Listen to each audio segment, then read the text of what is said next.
I assume most people have not heard of me. Most people. I am a lifetime research scientist.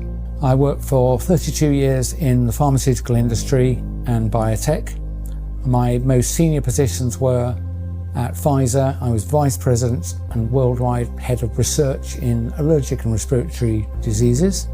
Since 2020, I have been speaking out against the fraudulent pandemic and the intentionally dangerous injections.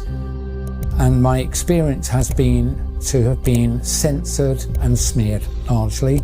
So if you've not heard of me before, that's the reason, that censorship and smearing is the experience of people who try and tell you true things that the authorities don't want you to hear. I've done over 300 video and audio interviews, and I'm more concerned than I was in 2020, 21. I'm more certain, unfortunately, I wish I wasn't, I'm more certain of the tentative concerns I had then. I've got a much better understanding of the history behind what I call the nonsense, the 2020 lies of the not pandemic, and to inject people with the not vaccines. Yep. I got a much better understanding of all of the work that's preceded it.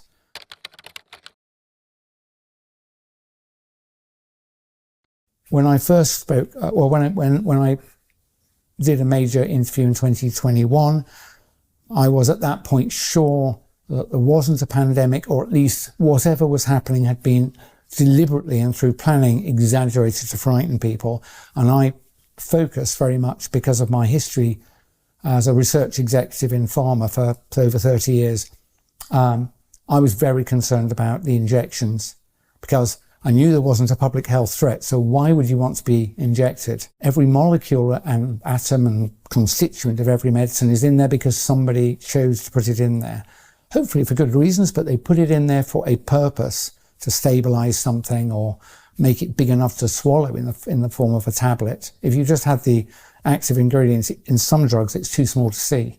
So you need to formulate it with what are called excipients.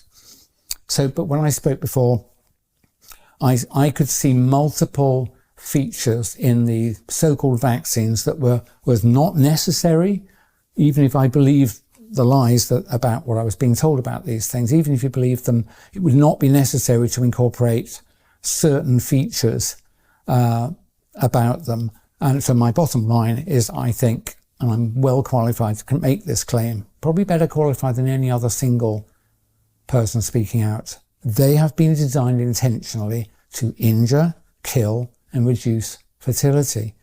I've never claimed it would do it to a lot of people, or that it would be quick. In fact, specifically, I remember saying at the time, I don't think they want to risk injuring and killing too many people early on, because people will spot it.